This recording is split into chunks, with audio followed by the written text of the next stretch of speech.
now assembled, that all things may be ordered upon the best and surest foundations for the glory of thy name and for the safety, honor, and welfare of the people of these islands. Bless our Sovereign Lady, Queen Elizabeth II, Philip, Duke of Edinburgh, Charles, Prince of Wales, and all the royal family. Give grace to all who exercise authority in our Commonwealth, that peace and happiness, truth and justice, religion and piety may be established among us.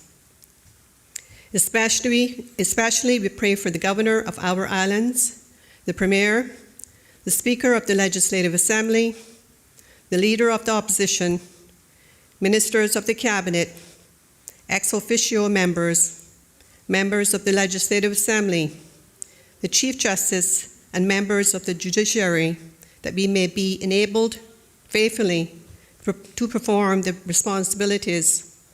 duties of our high office.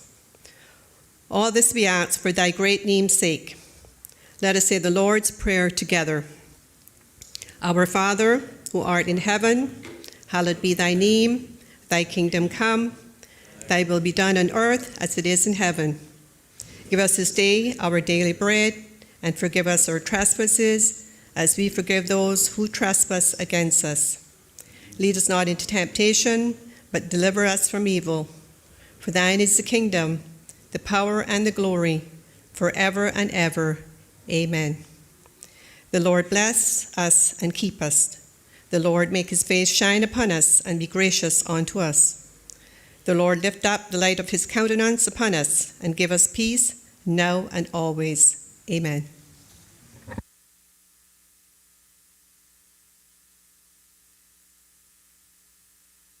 This assembly has resumed its sitting.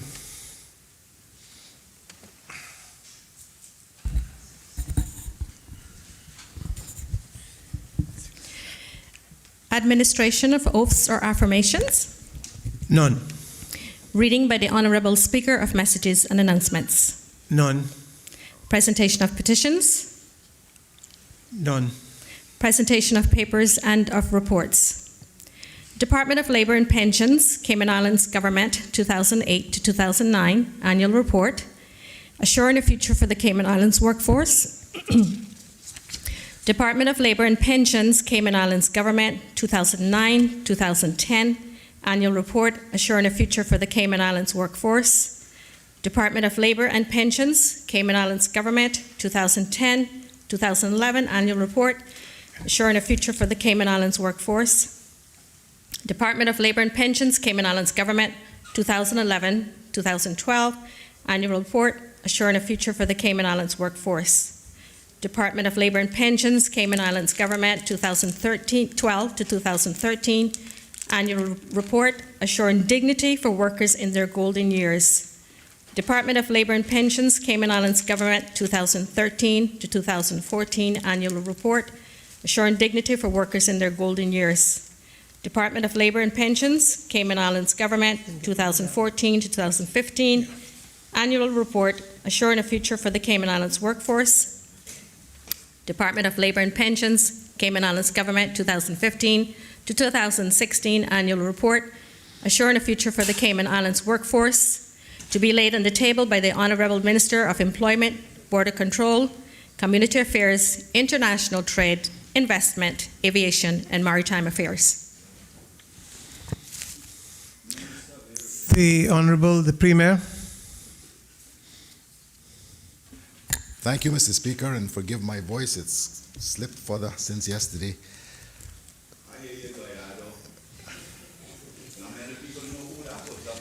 Mr. Speaker, I beg to lay on the table of this Honourable House all of the reports just mentioned by the clerk. I'm not going to try to go through all of them again. So ordered. Is the Premier speaking there too? Mr. Speaker, some of those reports, I think they are only of historic interest. Some of them go back to 2008. Okay. I think we're trying to catch up now.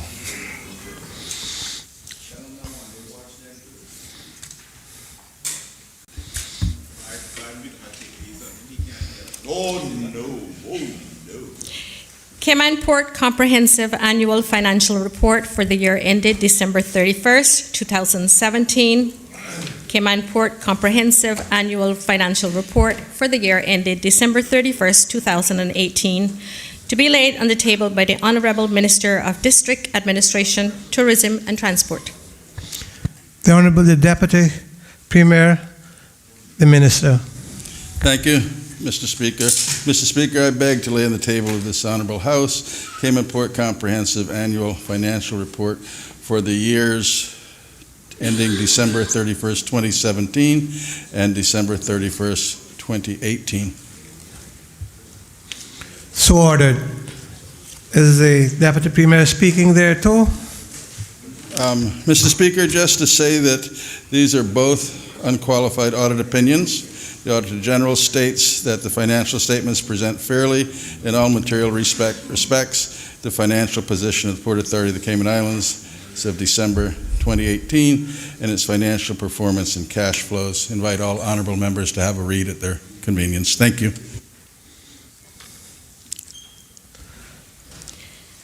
Development and Planning Law 2017 revision, Draft Development and Planning Amendment Regulations 2020, to be laid on the table by the Honorable Minister of Commerce, Planning and Infrastructure. If you could give the Honorable Minister who's walking into the chamber now an opportunity to get in his seat.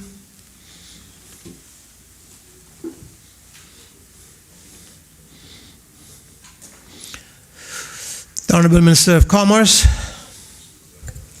Thank you, Mr. Speaker. Mr. Speaker, I beg leave the House to place on the table the Draft Development and Planning Amendment Regulations 2020. So ordered. Is the Minister speaking? Thank you, Mr. Speaker. Mr. Speaker, there will be a motion later on that I will speak to in more detail. Thank you. Questions to honorable ministers and members of the cabinet. There are no questions on the order paper. Mr. Statements. Chair. Mr. Chair. The member for Georgetown Central, are you rising on a point of order or? Yes, Mr. Speaker. I rise in a point of order under Section 20 of the Standing Orders. Can the government give reason as to why there's no questions on the order paper?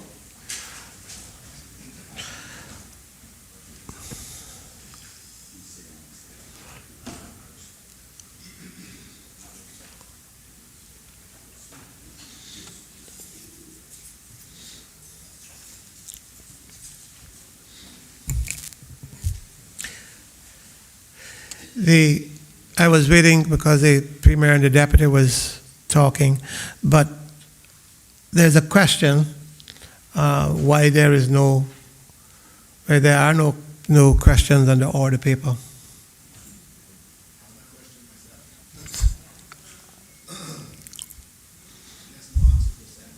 Yes.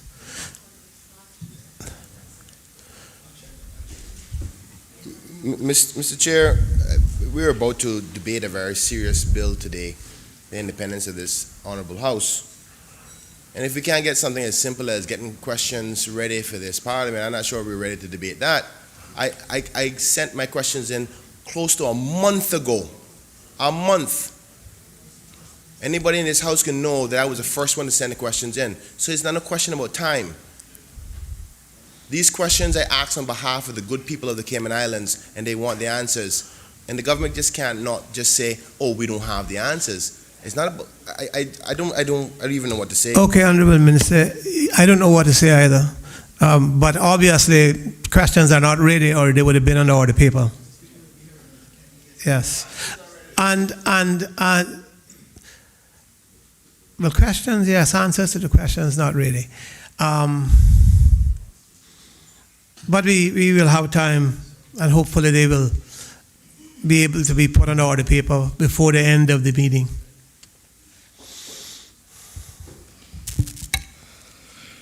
Statements by honorable ministers and members of the cabinet.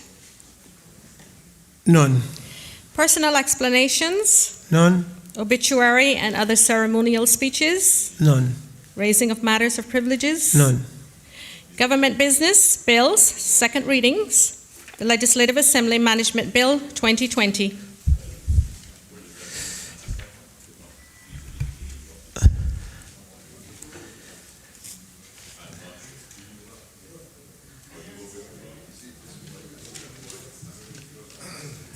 The Honorable, the Premier, the bill. You read, Premier. You need some time?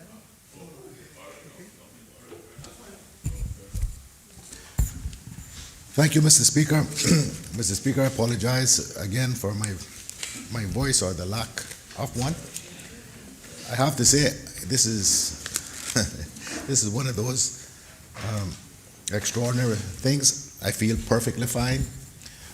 I have not a single ache, but my voice has cracked. I think that might be responsible, the cause and the responsibility for that might be the member for Georgetown Central, Mr. Speaker.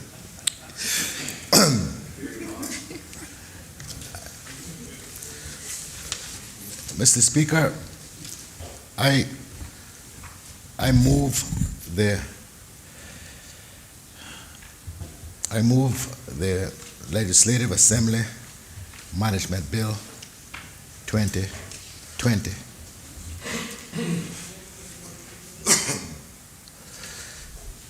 The bill has been deemed to be read the first time and sat down for the second reading.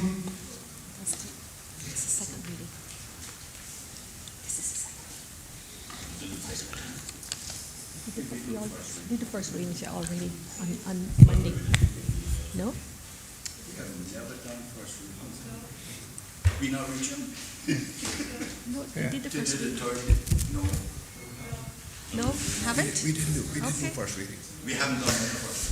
There's the order paper, it's just the second readings. Okay, well, we'll just do first reading.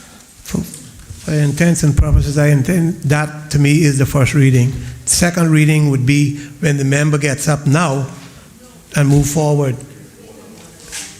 And anyway, that's what we got to make sure that is done right, because the minutes, I'm going to call on the Premier. The clerk said they read it already. The clerk said you all did the first readings already. I think that was done on Monday. No, we didn't. We haven't done enough. The Premier Wednesday. read, Wednesday. you called on the Premier, so all members are clear. The Premier read what he's about to do. Now I'm calling on him to move the bill for a law to provide for the independent management of the administrative functions of the Legislative Assembly and for incidental and connected purposes. Mr. Chair. Mr. Speaker, the first readings, the bills are not moved by the minister.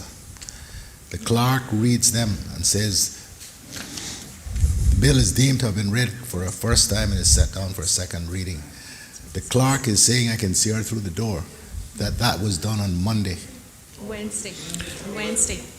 Wednesday, we weren't here on Monday, sorry. Wednesday. No. And I know, Mr. Speaker, the Premier may not have, because of him having his schedule, but we adjourn Wednesday after the question time that went so late into the night. So we didn't reach government business. This is the first day we have reached government business other than the motions that they laid, the motions that they laid, freedom of information, whatnot, planning. So the first readings need to come today. He's right, though. This is the first time we have reached. No, we didn't do it yesterday. Yesterday was Private Members' Day, and we only had private members' motions. My recollection of what has taken place is what the leader of the opposition has said, but it's easy enough for us to check and to put on our belts and braces. We will check the Hansard to ensure that we have not or have taken the first readings. So we'll check.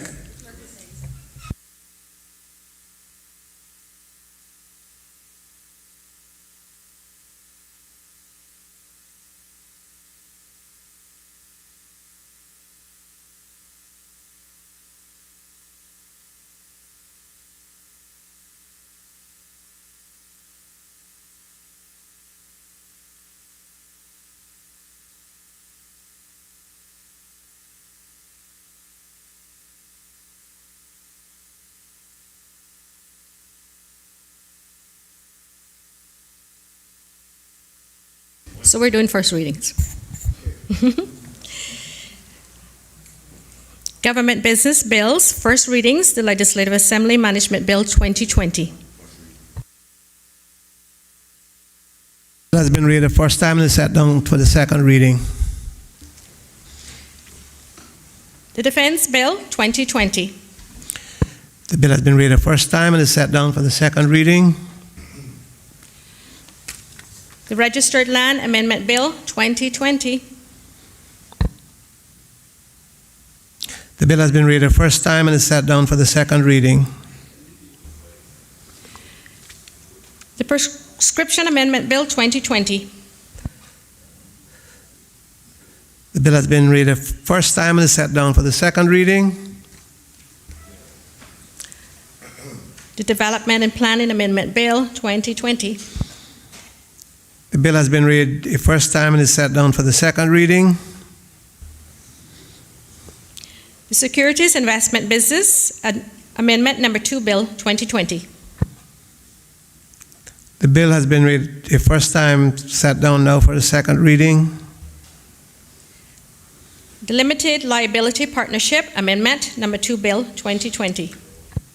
The bill has been read the first time and set down for the second reading. The Judicature Amendment Bill 2020. The bill has been read the first time, set down now for the second reading. The Public Health Amendment Bill 2020. The bill has been read the first time, set down now for the second reading. The Merchant Shipping Amendment Bill 2020. The bill has been read a first time and set down for the second reading. The Supplementary Appropriation January 2020 to December 2020 Bill 2020. The bill has been read a first time, set down now for the second reading. Second readings, the Legislative Assembly Management Bill 2020. The Honorable the Premier. Thank you, Mr. Speaker.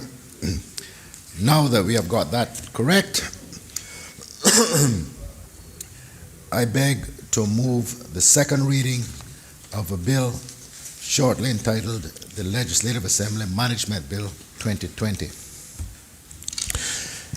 The bill has been duly moved. Is the Premier able to speak at this time? I shall do my, as though people say, I shall do my endeavor best. Mr. Speaker,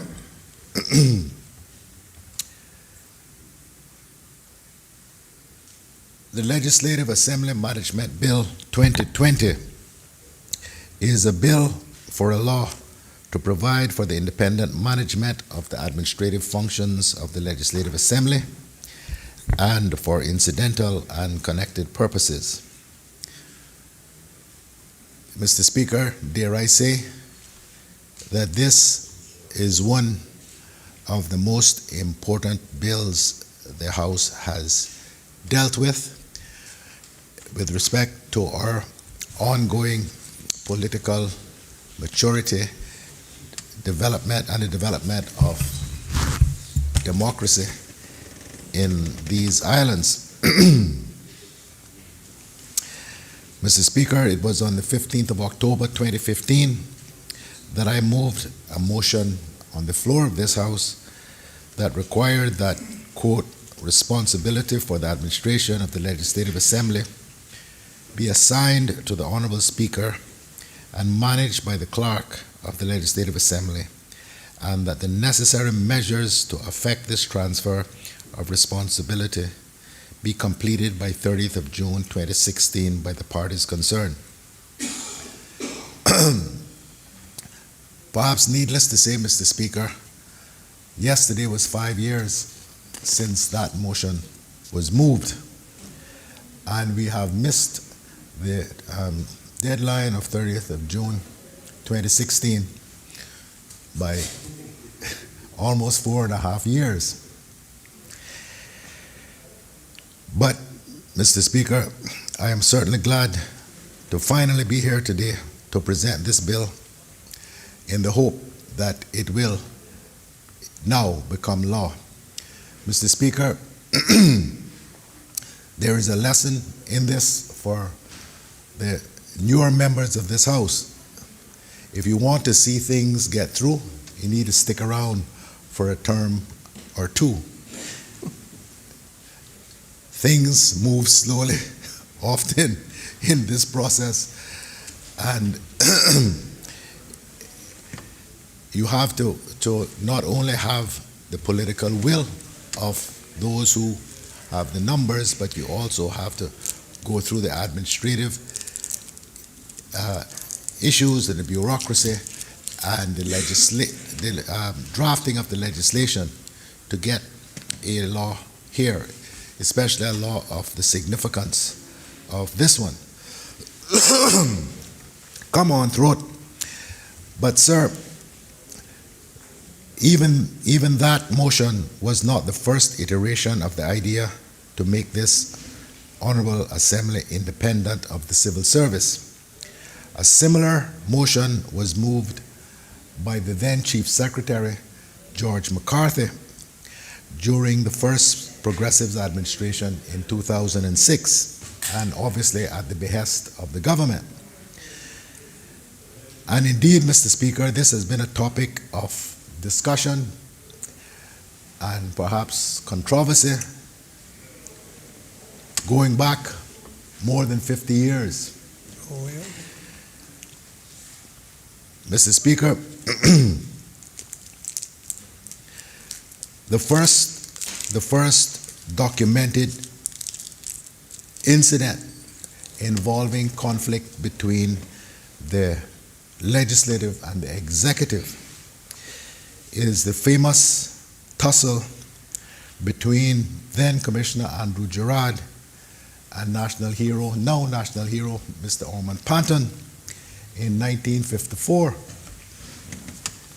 Mr. Gerard, who as commissioner was then the presiding officer of the Assembly, which would have been the Assembly of Justices and Vestrymen, moved a motion involving his own salary or pension and offered to vacate the chair of the Assembly while it was debated. He proposed that the assistant commissioner, who would have been obviously his assistant, his deputy, Mr. Desmond Watler, also now a national hero, that he should sit in the chair. Mr. Ormond objected on the basis that just as the commissioner had a conflict of interest, so too would Mr. Watler. The standing orders at the time said the Assembly could appoint a chairman from amongst themselves, and Mr. Ormond proposed Mr. Warren Connolly, also now a national hero. And so there was a big debate and controversy over this, and neither the commissioner nor Mr. Ormond would back down. And eventually the commissioner stormed out of the town hall where the meeting was being held, jumped into his car and drove off in a rage. And over time there were more encounters involving Mr. Ormond that would lead to the eventual separation of powers. Because the commissioner, who then obviously represented the executive, was sitting as the chairman of the legislature.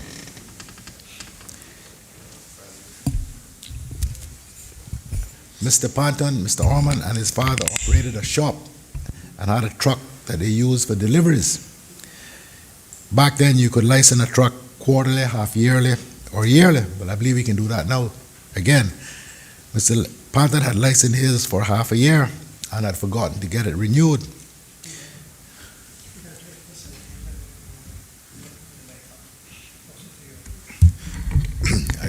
I thought you would facilitate. Had something to fix my throat.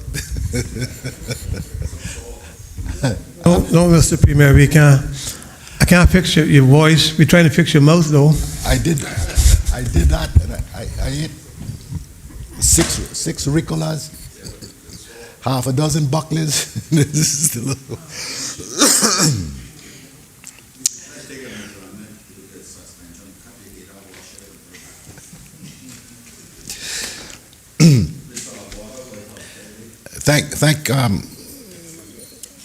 I thank the page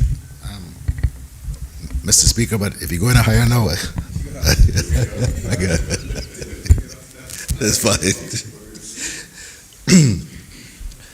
So I'll start that bit again. So Mr. Panton and his father, Mr. Premier, I suggest that you try to. I'm having difficulty in hearing. So if you could speak more directly into the mic as much as possible. okay. Is that a bit better? Mr. Panton and his father operated a shop and had a truck that they used for deliveries. Back then, you could license a truck quarterly, half yearly, or yearly. Mr. Panton had licensed his for half a year and had forgotten to get it renewed. In all, some 14 people had failed to renew their licenses, including the clerk of courts. The commissioner ordered the clerk to write to the 14 offenders about the license issue. Mr. Panton recalled in his biography, A Special Son, that his letter said that he should go to the commissioner's office and explain why he had willfully failed to pay his tax. Mr. Orman refused, and the issue escalated when Mr. Panton learned that the commissioner, who was also head of customs and the resident magistrate, was going to try him himself. Even after Mr. Panton had elected to be tried by 2 Caymanian JPs. On the day of the trial, Mr. Panton made objections to the commissioner trying the case, since in his capacity as Collector General, he was the same person who had instituted the proceedings.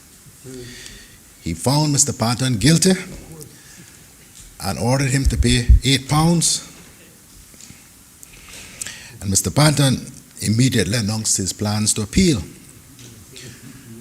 They brought a judge from Jamaica to Cayman to hear the appeal, and the judge reduced the fine to £4, which Mr. Panton still refused to pay, saying, I can't be 50% wrong and 50% right.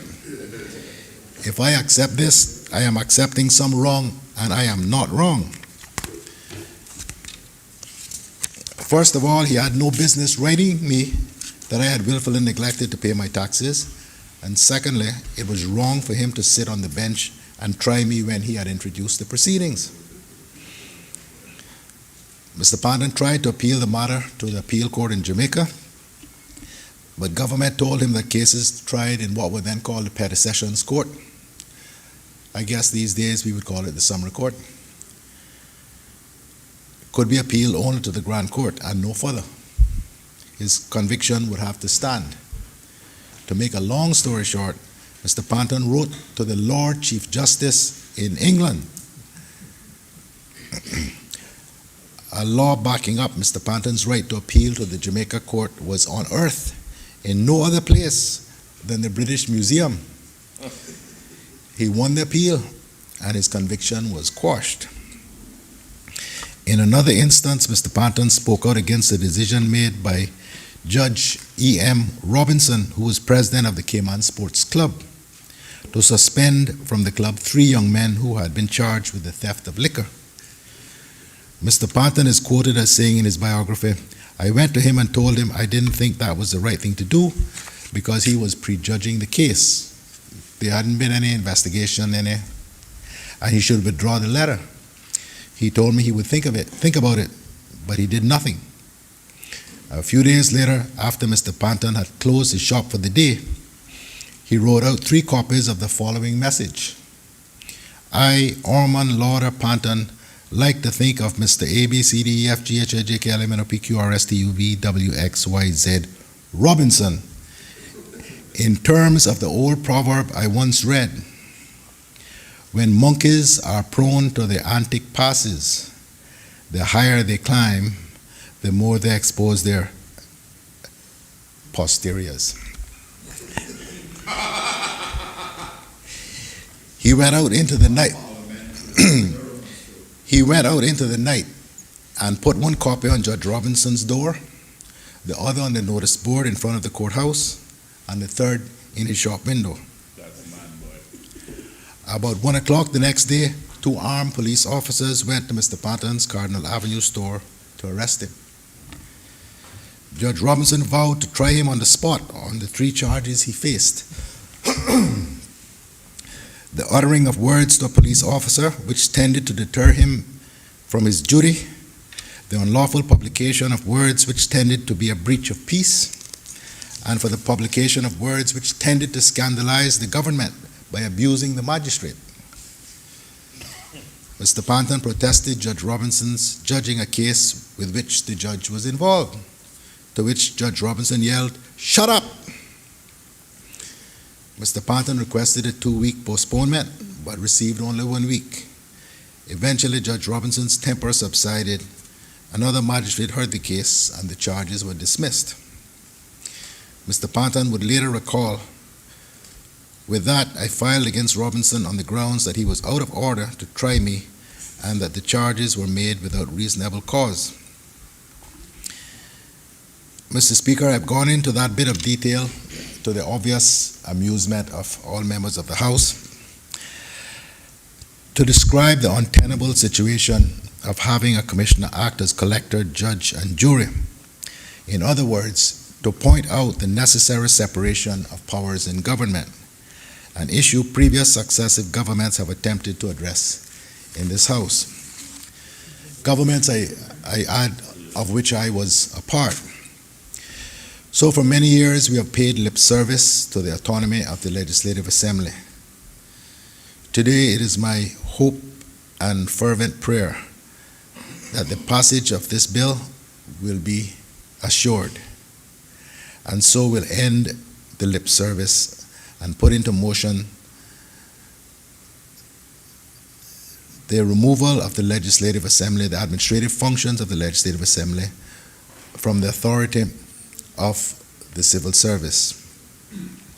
It is also my hope and prayer that this bill receives the same support that my motion did in 2015, when 15 members of this House approved the motion, with the other 2 being absent.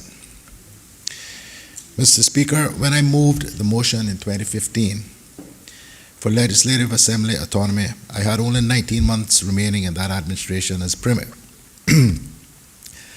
I left it in the hands of God and the people to determine if I would lead the government for another 4 years. Mr. Speaker, I said then that the modernization of our constitutional, electoral, and parliamentary frameworks had been something that I have always been keenly interested in, and I still am. With God's good graces and the will of the people, I was returned as Premier in 2017, and I now have the privilege of following up on my 2015 motion, delivering to our people a bill and hopefully a law that will finally place the responsibility of the Legislative Assembly where it should be, with members of this House, the Honorable Speaker, and the Clerk. If, God forbid, this bill should fail, the administration of the Legislative Assembly will remain where it has been for all these years, vested in the executive, that is, in the governor of these islands, although in practice the responsibility has been delegated for many years to the Chief Secretary and then the Deputy Governor. I know, Mr.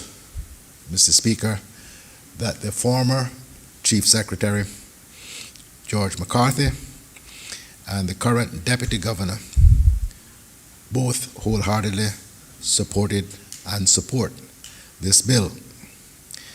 The result of the current arrangement is that direct administrative responsibilities for this House are in the hands of a non-elected senior civil servant, and by extension, ultimately in the hands of the governor who has responsibility for the civil service. That's the current arrangement, the one that has been in place for as long as we know.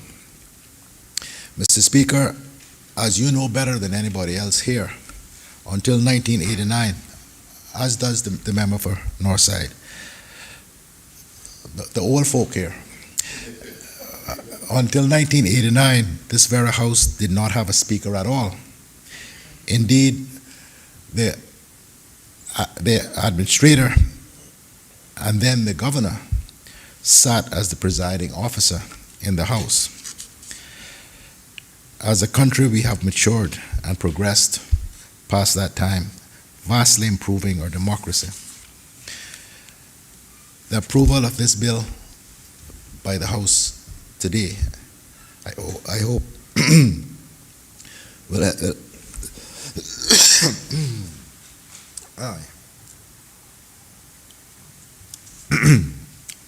my apologies, Mr. Speaker. The approval of this bill, and I hope the law, will help to further enhance the democracy of these islands. Mr. Speaker, the following considerations informed the motion that I brought in 2015. One, responsibility for the administration of the Legislative Assembly has historically been vested in the Deputy Governor and his predecessor, the Chief Secretary. Two, it is of fundamental importance that the doctrine of separation of powers not only be recognized, but also observed, and that the executive and legislative branches of the government are independent of each other. It is desired to make the Legislative Assembly independent of the portfolio of the civil service. And four, it is desired that responsibility for administration of the Legislative Assembly be assigned to the Honorable Speaker and managed by the Clerk of the Legislative Assembly. Mr. Speaker, subsequent to the passage of the motion, terms of reference were established for the Select Committee of the on Administrative Autonomy of the House, which included, among other matters, the establishment of the Parliamentary Service Authority law. A subcommittee was established, including the following members: the Honorable Juliana O'Connor Connolly, who was then Speaker, as Chair, myself as Premier, the Honorable Franz Manderson as Deputy Governor, the Honorable Samuel Bulgin as Attorney General, your good self, Mr. Speaker, then in your role as Leader of the Opposition, the member for Newlands, Mr. Alva Saku, and the member for Northside, Mr. Ezra Miller, as well as Mrs. Gloria McField Nixon, Chief Officer of the Portfolio of the Civil Service, Mrs. Zena Marin Chin, the Clerk of the Legislative Assembly, and Mr. Robert Lewis, a Cabinet Office Resource member to the committee. Mr. Speaker, following months of deliberations, a draft bill was prepared. However, the matter was not concluded prior to the dissolution of the House in 2017.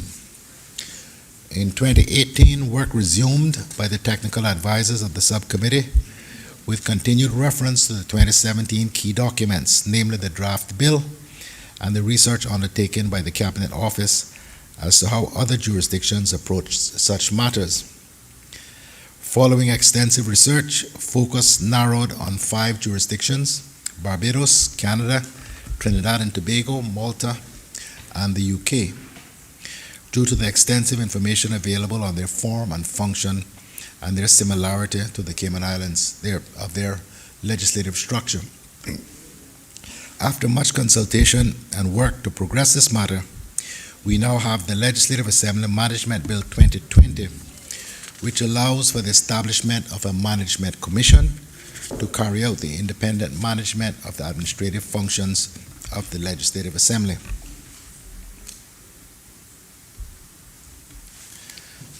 One moment, Mr. Speaker. Drink a little water here.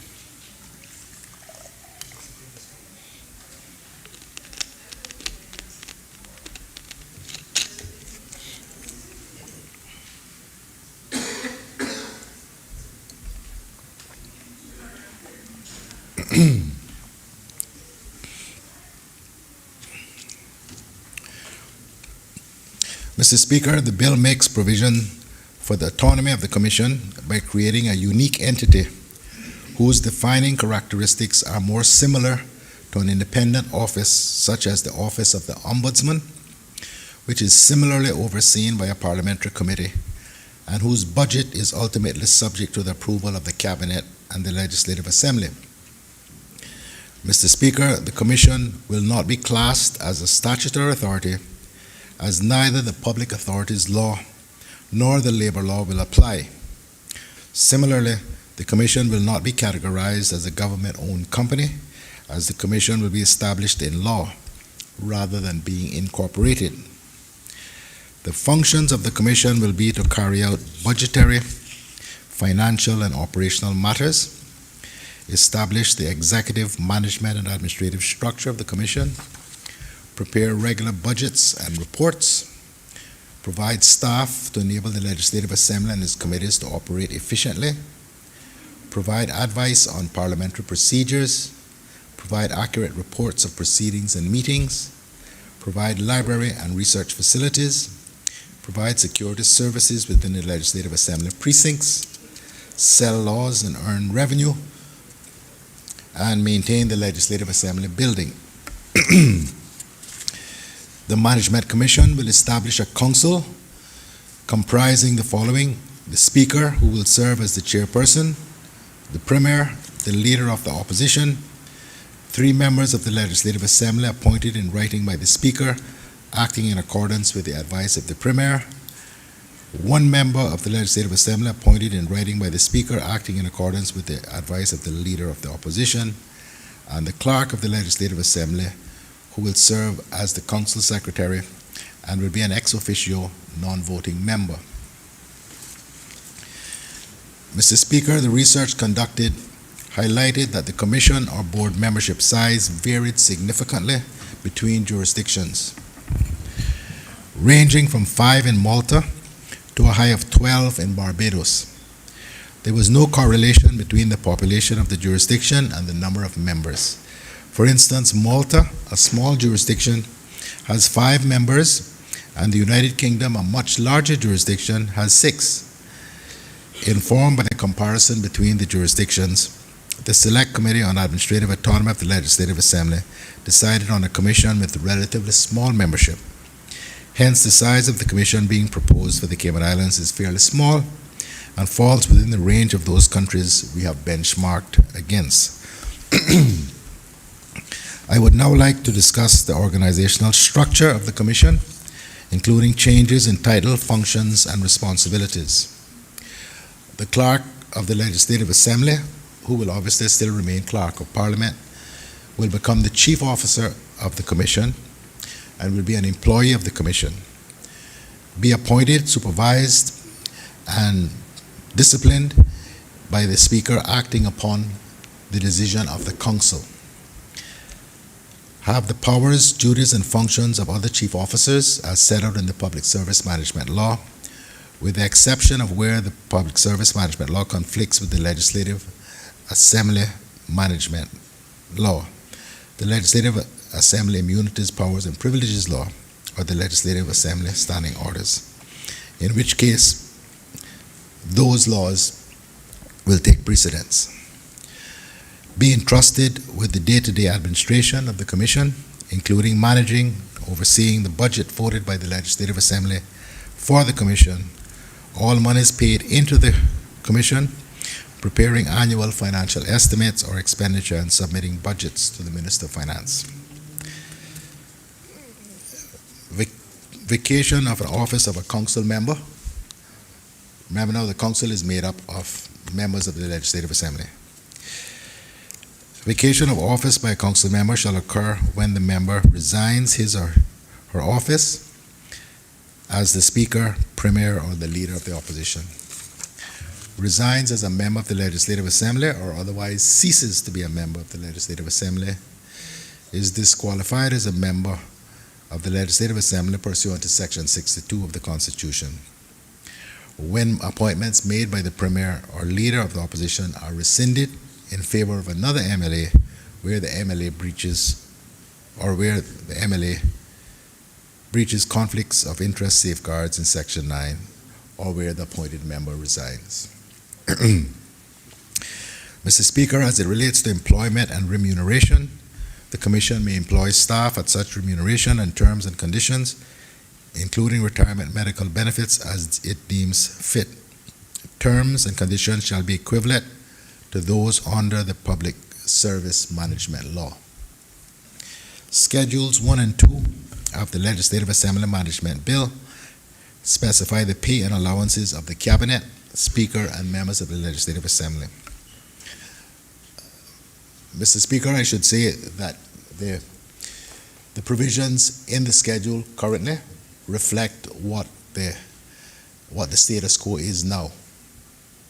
In other words, they reflect the pay and pay scales that are used with respect to members of the Legislative Assembly, your good self as Speaker, and myself as Premier, and the Cabinet. The Chief Officer shall manage the staff of the Commission, including discipline, transfer, and termination. Mr. Speaker, now turning to the structure of the Commission. The structure of the Commission will empower the Council by order to prescribe the executive, management, and administrative structure of the Commission and amend the schedule which sets out the salaries, allowances, and other benefits of elected members of the Cabinet, the Speaker, Deputy Speaker, and elected members of the Legislative Assembly. Such orders are subject to affirmative resolution in the Legislative Assembly. So, Mr. Speaker, there will be full transparency with respect to these matters. Cabinet, after consultation with the Commission, may make regulations to underpin the Legislative Assembly Management Bill 2020. Additionally, the Commission may make rules to regulate its own internal management. However, such rules are to be tabled in the Legislative Assembly and are, again, subject to affirmative resolution. Mr. Speaker, in closing, all that I have outlined is necessary to establish the Legislative Assembly as an autonomous body. This change is of fundamental importance as it will ensure that the doctrine of separation of powers is both recognized and observed, and that the executive and legislative branches of the government are independent of each other.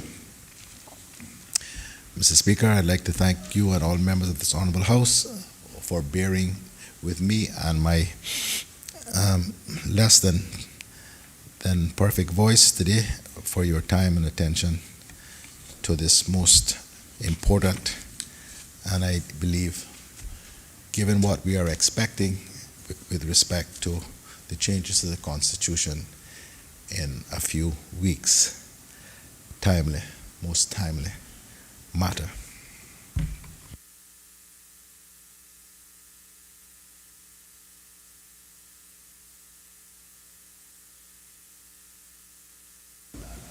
Does any other member wish to speak? Does any other member wish to speak? The Leader of the Opposition.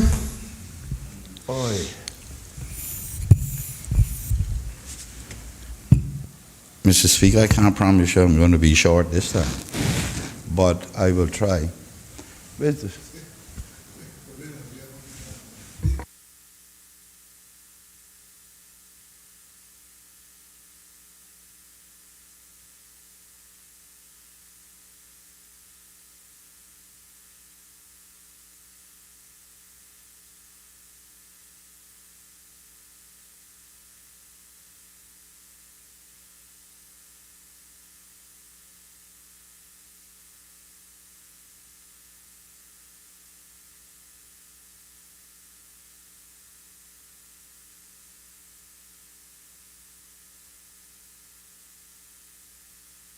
Mr. Speaker, I thank you. Mr. Speaker, I think I should thank the Premier for that history lesson, not only for members in here, but for the general public as well, on who Mr. Oman was and his many challenges in advocating for the betterment of Cayman and Caymanians. I too have read his biography, written by Dave Martin, or assisted by Dave Martin. And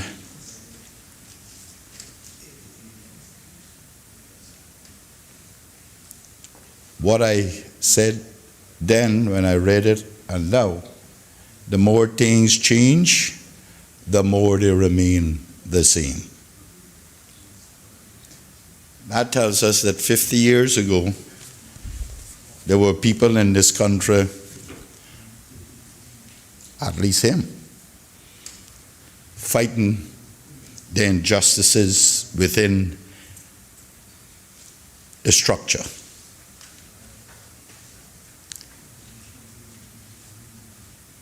But in his case, he was one of those who we like referring to as,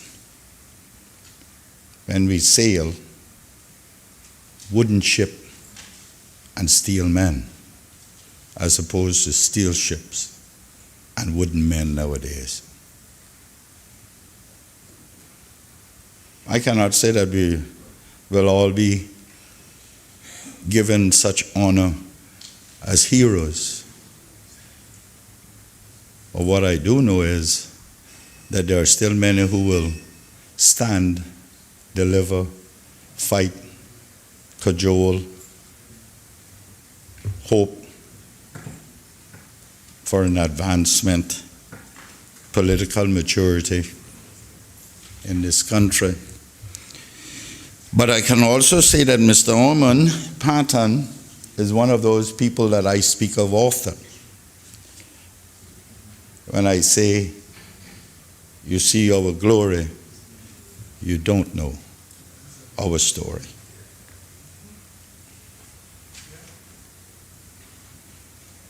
Mr. Speaker, I am also relieved to see something come here for the separation of powers. I cannot say that I agree with everything in here, but I will try to engage the government on the areas that I think need some looking at. Mr. Speaker, when the Premier and I entered these hallowed halls on the 15th day of November 2000, we started fighting for this very objective. So much so, Mr. Speaker, that I took it upon myself in all my travels throughout the Commonwealth to try to find out the processes. That resulted in me being asked to speak at a number of conferences on the removal of Parliament from under the executive. Of course, there were a number of colonialists. I recall in Trinidad in 2010 with Mr. Miller, and I was leading the delegation to Trinidad at the time, and they asked me to speak on it. Of course, there were some who believed that Parliament should still be under the executive. We had quite an interesting discussion in Trinidad. Mr. Miller and I being, in many instances, the lone wolf after I did my presentation and then had the round table on this matter. I also spoke about it in Canada. I guess Canada is a little more progressive, and that was done many, many years ago.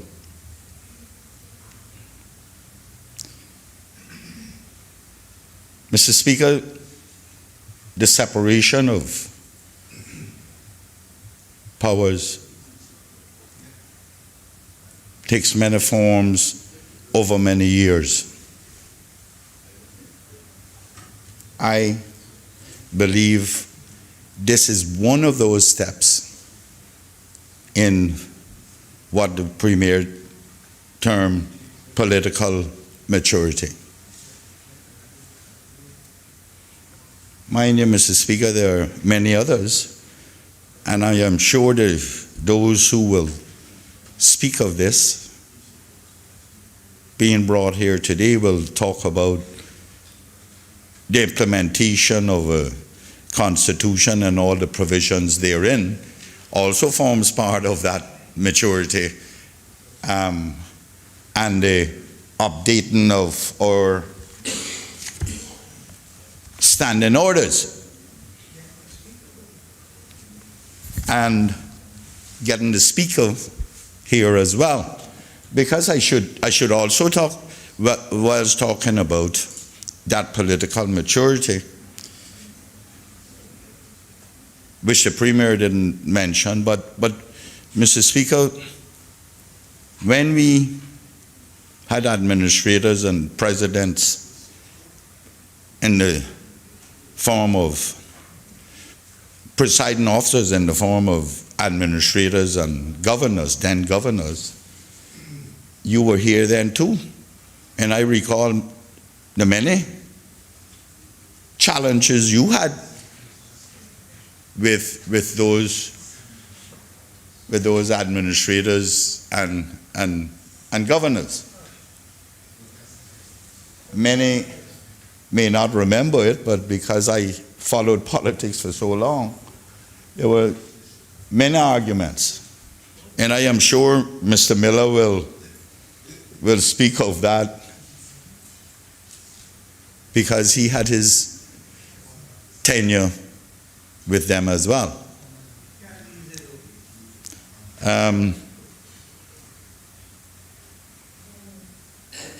So, Mr. Speaker, you know, the irony of it is we have come a long way.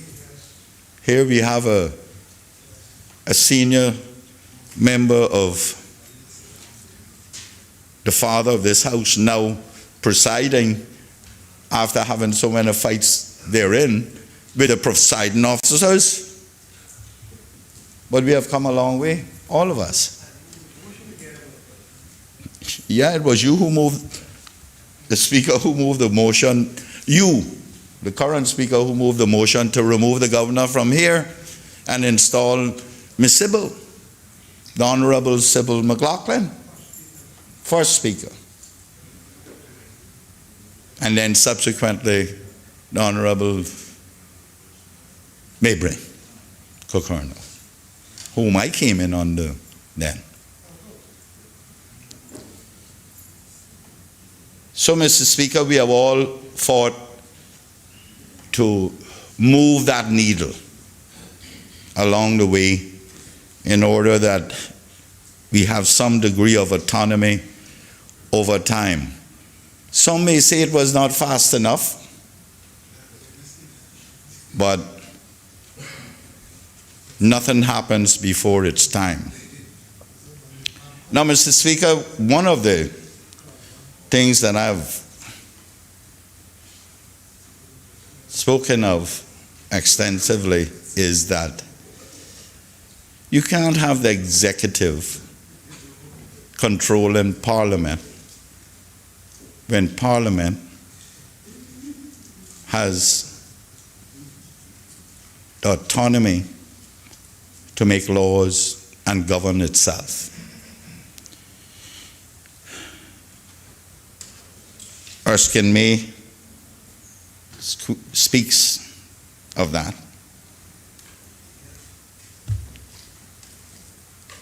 Mr. Speaker, our immunities and privileges law speaks of that. Our standing orders speak of that. Nevertheless, we are faced with the Deputy Governor controlling our area remove.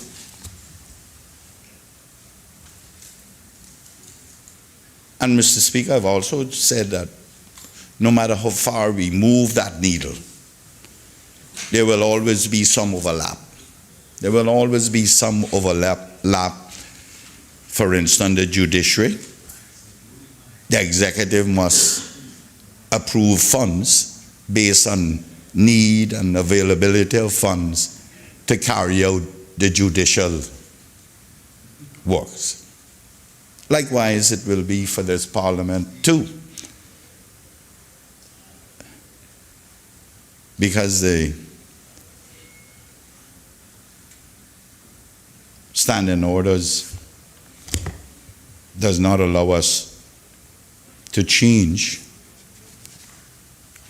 financial proposals unless the government approves it, because they are the ones who hold the purse strings. So there will always be that conflict and that overlap of autonomy, if I may, or the executive autonomy to allocate the resources of the country will always be a conflict between us and them.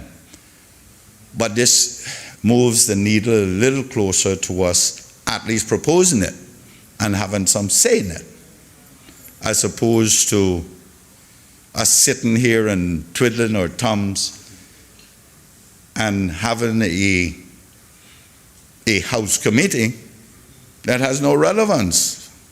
Absolutely no relevance the House committee has. Because when we propose things, it's subject to the executive doing it. I believe we can move that needle a little bit more towards Parliament, but still there is a conflict.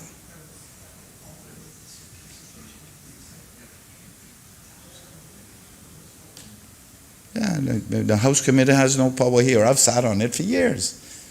And we can't even propose that we have Lipton tea versus peppermint tea. Well, we can't get it. We can propose it, but we can't. But I believe that with some degree of autonomy now, with the Speaker being ahead of this thing, then someone can follow up on it from some position of authority. Because hitherto, currently, the clerk is governed by the executive. And when the clerk proposes it, even though it comes from the committee, it is just dismissed. It's just dismissed. Particularly nowadays when they don't want us to have anything here. There are no comforts. We came in here in 2000, Mr. Speaker, and one of the concerns that former members, Anglin and Glidden, Martin, the Premier and I had, was we didn't even have a library here. We still don't. There's no way to do research. The opposition has no legal representation. We have no ability to engage lawyers to assist us with some of the difficult works that we have to do. And I am, by no stretch of the imagination, a lawyer. I got a lot of experience in here. But that does not a lawyer make. And the Attorney General, he's not going to propose that we be given funds to engage lawyers, particularly specialized lawyers such as constitutional lawyers that cost much more. But of course the government has every opportunity to, one, they have a legal representative. How many lawyers they have out there now? 1, 2, 3, 4, 5. They have 5 on their side. Plus they have all the resources to engage additional lawyers. And they have batteries of lawyers at their disposal, specialist lawyers. Well, I'm complaining that, I don't know if it's a complaint, Mr. Speaker. I think it's a matter of fact that the opposition in all of the parliaments have financial resources available to them for legal assistance. And the Premier, he himself a lawyer, and he walks around with a battery of lawyers because the government rightly needs to win their case and defend their positions and for the country and whatnot. But he has the resources. I hope this pushes us to that point where we.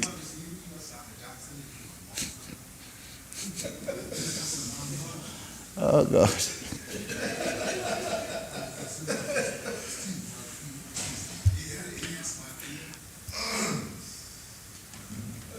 Mr. Speaker, I always in recent times the Premier has said to me that lawyers are not created through osmosis. Haven't you told me that? I've been trying long enough, yeah. But I know I will never be. That's the difference between me and some of those who are. They have been trying for a long time, and still not.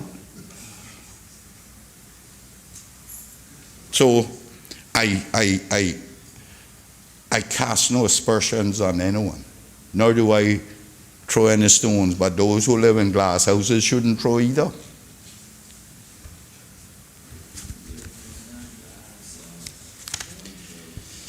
But Mr. Speaker, seriously, I think, I am hoping that I met with, what his name is? France Sherman, Mr. Goff, no? Who was asking me questions about where I see this move in the legislature. And one of the things I had as a priority is that.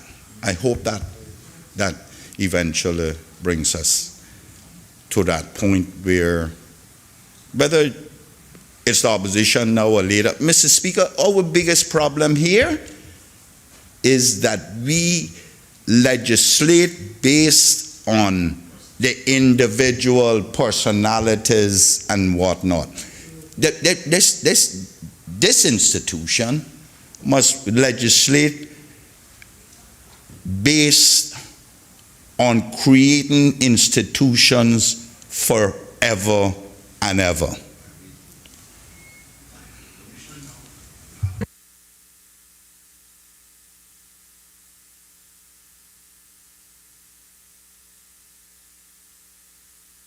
Mr. Speaker, the Premier obviously is agreeing with me, despite his protestations that I'm no lawyer.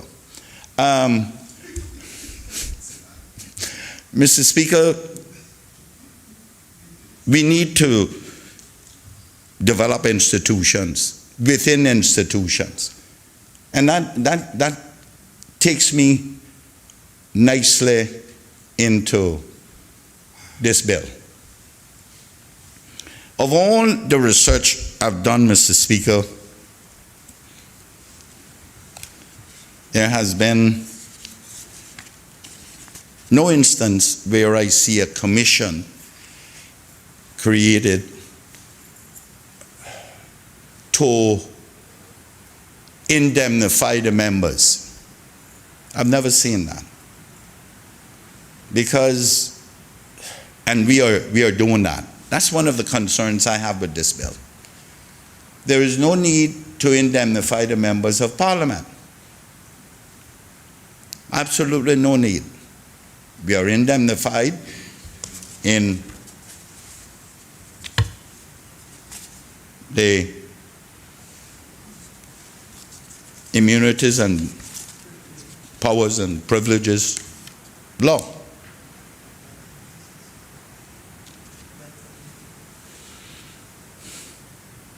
As a matter of fact, anyone who comes here even are indemnified. The Constitution does the same thing. Erskine May is informative on that subject as well, in that the practices in England makes members of parliament are immune from prosecution. However, we have members of parliament has certain responsibilities and can be punished internally by members.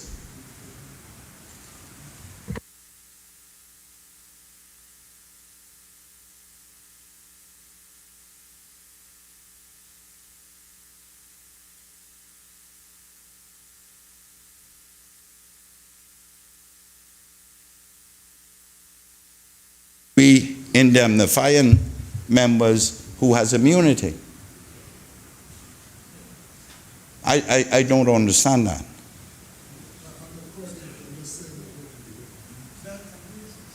Well, I don't know what kind of belt that is. That might be tightening it till cutting your wind off. But Mr. Speaker, you understand, my thing is that once we, in all the parliaments I've researched, they don't call it, some are calling it commissions, some are calling it administrative services, and members are on that.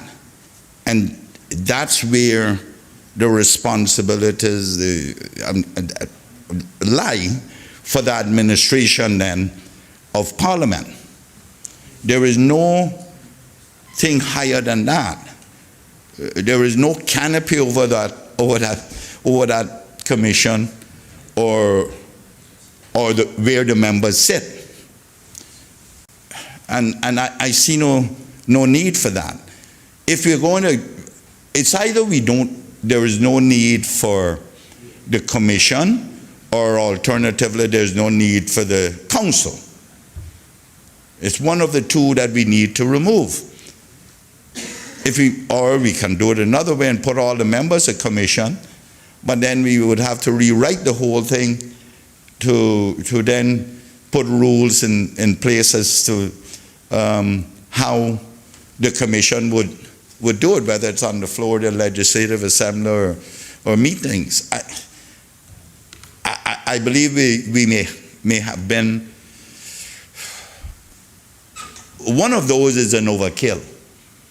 The commission and all the parliaments, well, one or two in the Commonwealth, does not have the speaker as head of that commission. I think New Zealand has the prime minister or the designate. But it is always the speaker. And then you have committees underneath that, financial services, that whatnot and whatnot. And that's where I part company with the proposals here today, with those who did this proposal.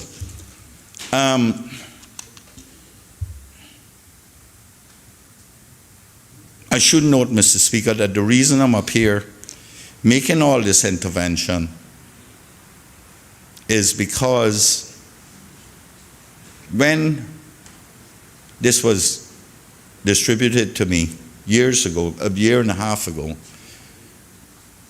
I reviewed it extensively, And then the deputy governor's office recently asked me to come to a meeting. And when we did get to that meeting, he presented another version of it, which I couldn't comment on.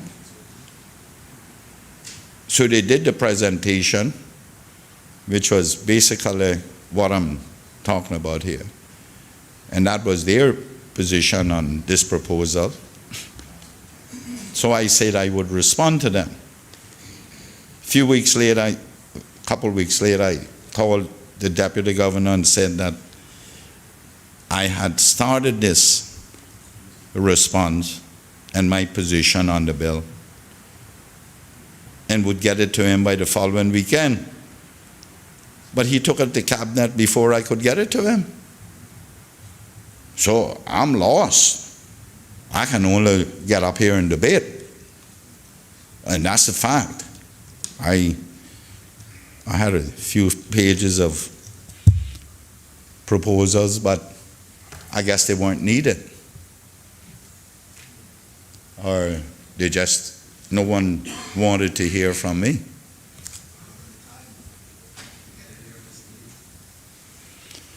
Well, at the very least, I could have been told that, though, that we needed it. Because if there wasn't an urgency in it since 2015, 1 week wasn't going to kill it.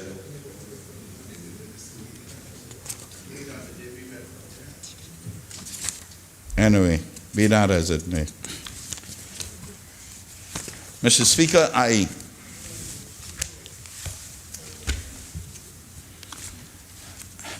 and there is lots that I have highlighted in this bill that we need to address. I know the deputy governor will say, oh, well, we need to get someplace and then we can always amend. And I understand the meaning of the word amend, but there needs to be input so that we can get it as close as we possibly can.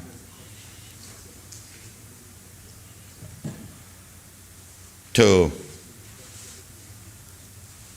that we don't have to amend for that amount of time.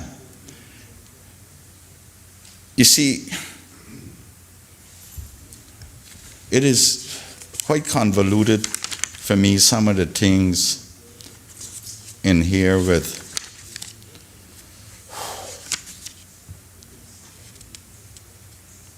where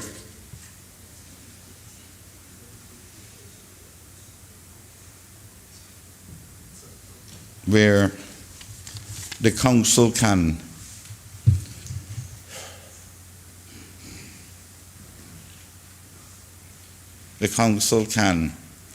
is responsible to prescribe executive management and administrative structure of the commission for the discharge of the function of the commission. Who's going to do that? Section 13, structure of the commission. It can amend Schedule 1, which sets out the salaries, allowances, blah, blah, blah. But who's on the commission?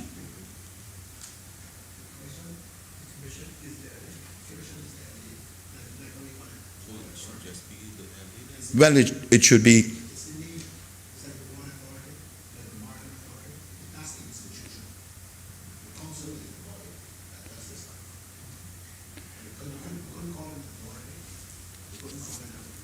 But you don't, that's what my argument is.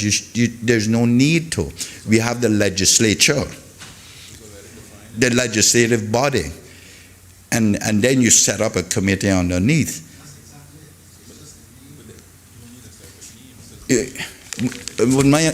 And Premier, I appreciate what you're saying. Yeah.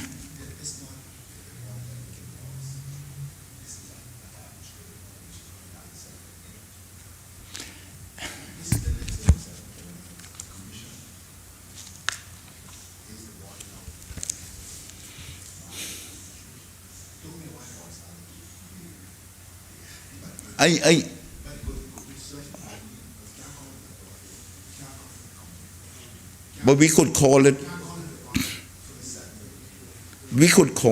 a commission, and then appoint members to that commission to manage the legislature.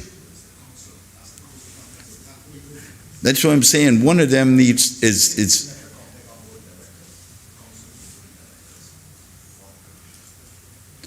yeah, but there's no need because because they said that it's to indemnify members.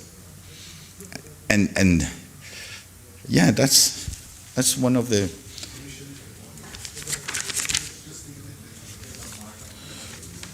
Mr.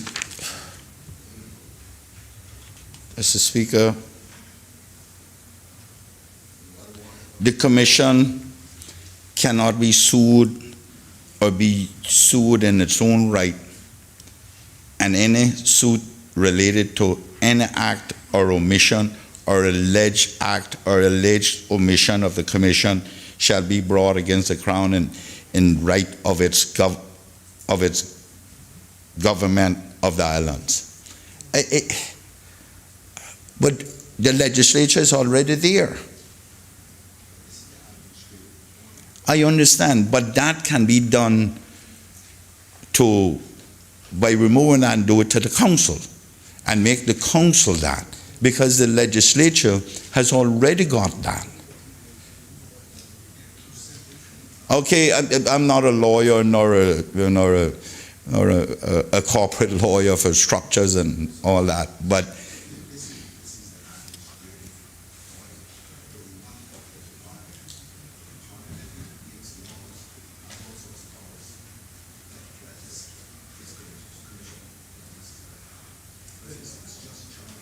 well, what we need to do is to then say that the commission comprises of all members of the Legislative Assembly.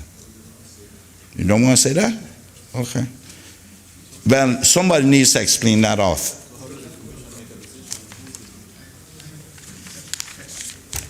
I understand what he's saying, but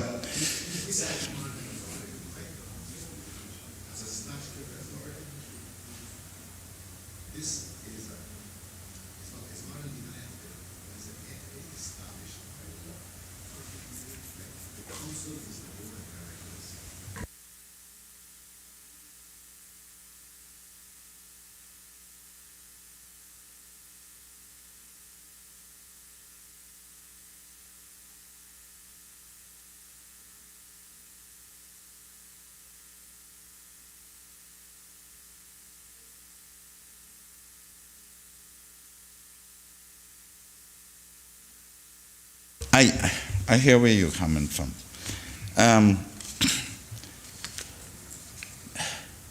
Okay. The other point then, let me move on, because I see the Attorney General, he is out there with this quizzical, half-shut Chinese eye.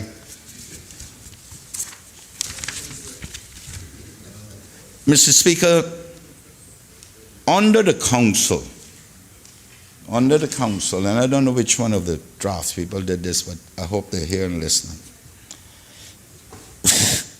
There is no proportionality. There is no proportionality in this.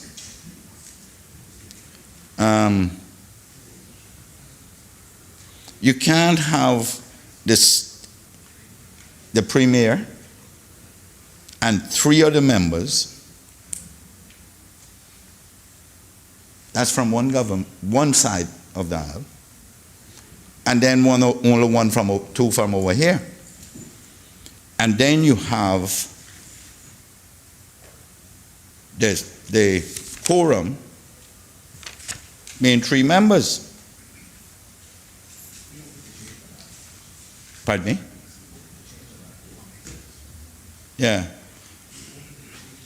I think it should be 3 from that side and 2 from this side, and yeah, but the speaker chairing it. Yeah. I don't know. And then And then I know this has to be a mistake.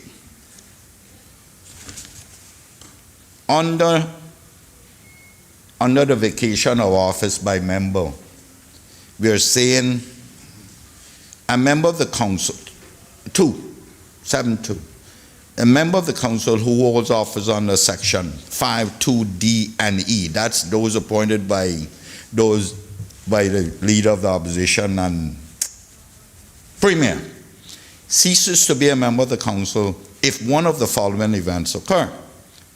The appointment is rescinded by the person making the appointment. No, under 5, it is recommended, advised by the premier, but is appointed by the speaker. We need to say, change that, because that means any speaker will be the one making the appointment. So but we're saying that that's the person who can rescind that appointment. Your recommendation? The premier recommendation and the leader of the opposition recommendation could be rescinded by the speaker. Well, right, after consultation or on advice by the premier or the leader of the opposition.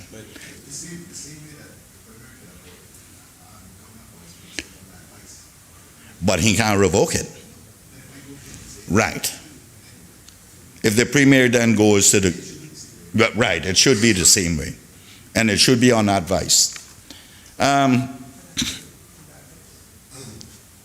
Mr. Speaker, I should pause here to say to the current staff or any staff coming in here, they cannot. I know there are staff in here right now who may be concerned about this, shifting from under the civil service. They should not be fearful of it. To the contrary, I believe I have seen parliaments all over the world. One of my first things in this legislature, before December, we had a post-election, by early January 2001, we had post-election seminar. And the gentleman who participated in that with the greatest knowledge was Clark Branco out of Barbados. He died in office. He must have been nearly 90. The legislature, no legislature loses that knowledge. They protect that knowledge. Then we had the now clerk there who was assistant clerk at the time. He's a lawyer. It's after Mr. Branca died in office, they nearly had to pull him out of there in the ambulance. He must have been close to 90. But what a wealth of knowledge. No legislatures protect that. Let's look at the speaker in the House of Commons. They protect that. So there's fear that under a new regime they may be fired and whatnot. The other part of this that bothers me, Mr. Speaker, is we have forever and a day allowed, when we switch from government department to entities, statutory authorities and companies, we always allow them some provision and they allow them to go and change insurance, medical, pension. We need to protect staff against that. The same way we're going to use the public management finance law, we need insure. Well, there is one provision in there which I see, which is something about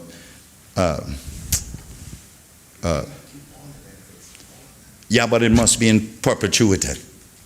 And this legislature must ensure that stays in place. We got Cayman Airways right now. People are retiring and don't know where their insurance is going to come from or and whatnot. No, I am not supporting anything that is going to allow, and I ain't talking about the current cohorts of in here. I'm talking about institutions to protect against it. That's what I'm talking about.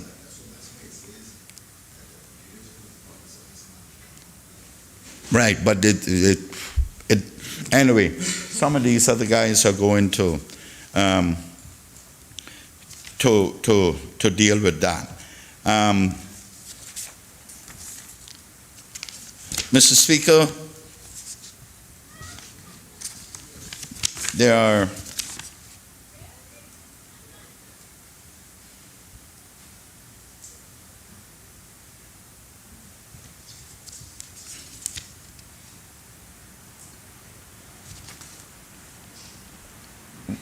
one of the things I see in here is this sale, services and products produced by the Commission shall be paid into the general revenue of the government.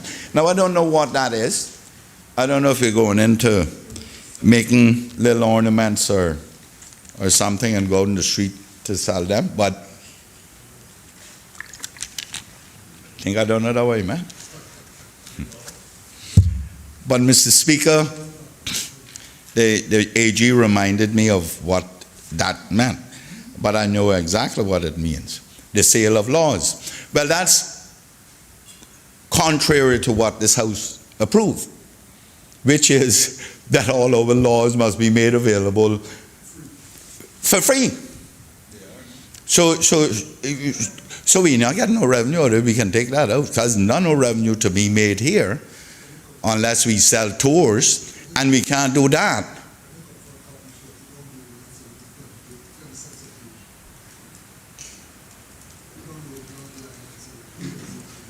So I certainly do not want to see that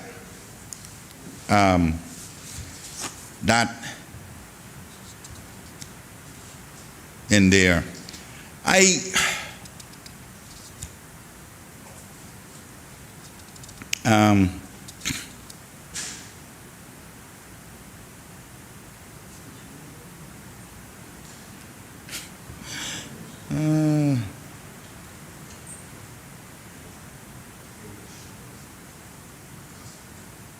Mr. Speaker,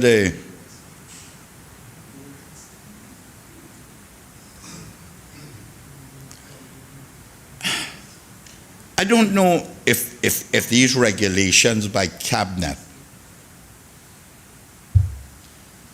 after consultation with the Commission, relates to standing orders or anything. So we are going to make,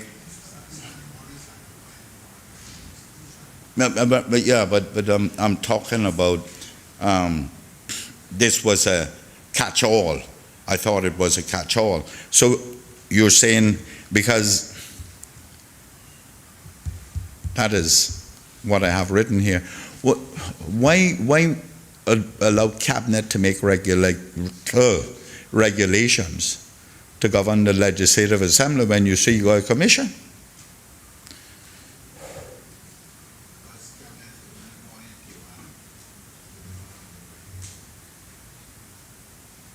We can gazette rules, though. We can gazette rules, though, and they have prominence within common law and our law and laws.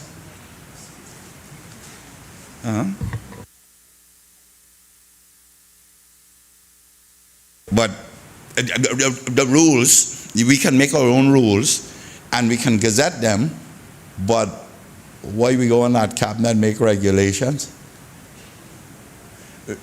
We need to be careful with institutions. We cannot draw these things up for us and we know what we would do. And these can be changed, obviously. But to change them, you need to be debated. They need to be brought before all the members of any legislature. So those are you know, yeah, we should. I want, Mr. Speaker, I support this. As I've said, I support the implementation of something to get us away from the deputy governor. That's without any disrespect to him. I'm talking about the executive. But I'm talking about creating an institution within an institution, that it goes on in perpetuity. And if we don't do that now, if we do it based on personalities or the current cohort, then, you know, some of my friends are suffering as a result of making those bad decisions years ago now.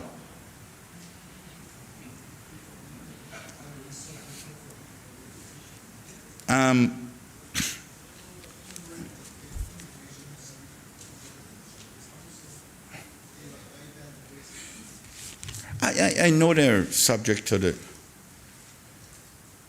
affirmative resolution of this House, but anyway, proportionality will make that, I guess, make that my argument, like Wonka will I tell oral, nothing wild. So, and that was null and void. I was talking about.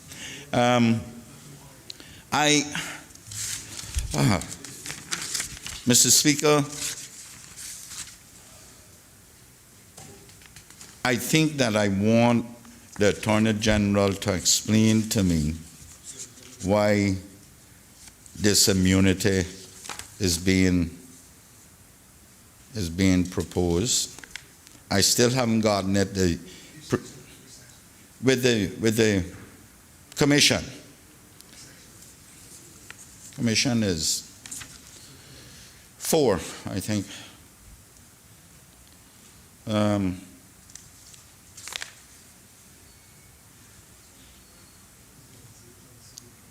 Yeah, I really think we need to go over that. You see, Mr. Speaker, all these things I should have gone over with the deputy governor, but he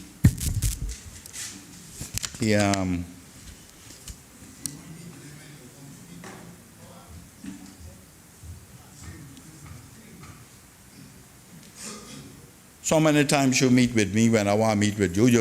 You say you're busy with other things, and I give you the opportunity to carry out your job.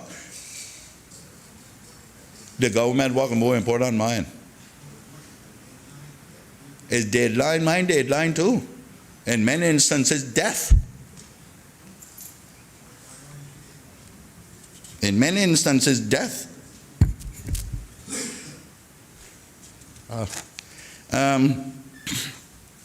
Mr. Speaker, there are some other areas that my people have that they want to. I want them to do some of this too. Everybody needs to do their own and get their experiences like I did. There were some things that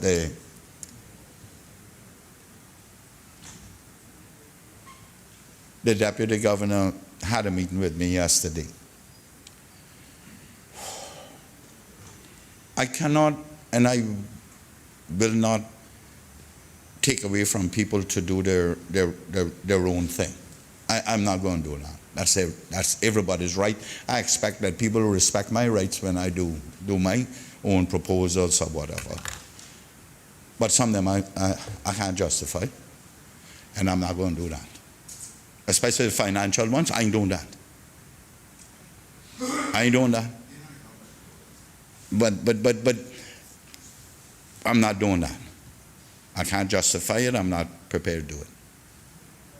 And I don't mean to say this on the floor to be disrespectful to anybody, but I just want to be noted that I can't justify that. No, I don't know about other people. That's their business, and I will not take that away from them. But I cannot participate in that, and I will not. And the same way my parents stood on principles and went to court, I guess I'll have to go there too. Precisely. But I say personally I can't. Yeah, but everyone else may have a different, coming from a different. And if that is the end of it and it's agreed, then I'm fine with that. Okay? So, Mr. Speaker, let me not hold us up any longer. And my final plea to repeat is to the staff of this legislature. That transition is a little I'm a little uneasy about that transition as well, that I think we should look at. But my final plea is to the staff to not worry about it, because have no fear. I know as long as I'm here, but that's the problem. We don't know who else is going to come.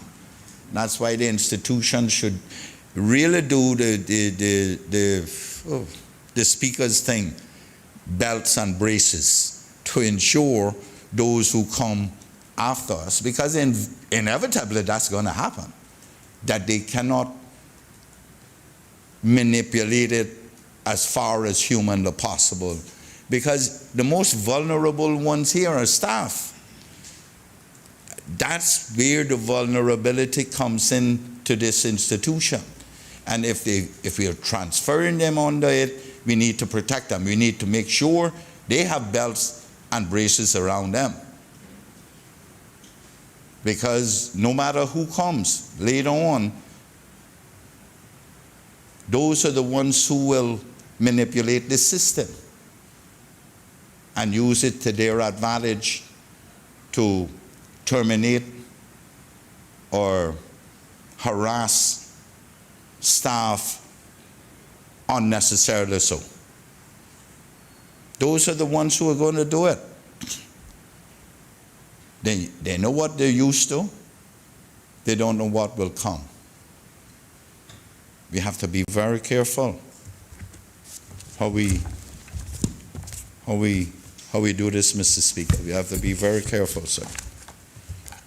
Thank you. And Mr. Speaker, I support, but those are the belts, your thing, belts and braces that I want to see put in place, sir. Thank you very much. Honorable members, the House will suspend now for the luncheon break and will resume at 1:30 p.m. We will resume at 1:30 p.m.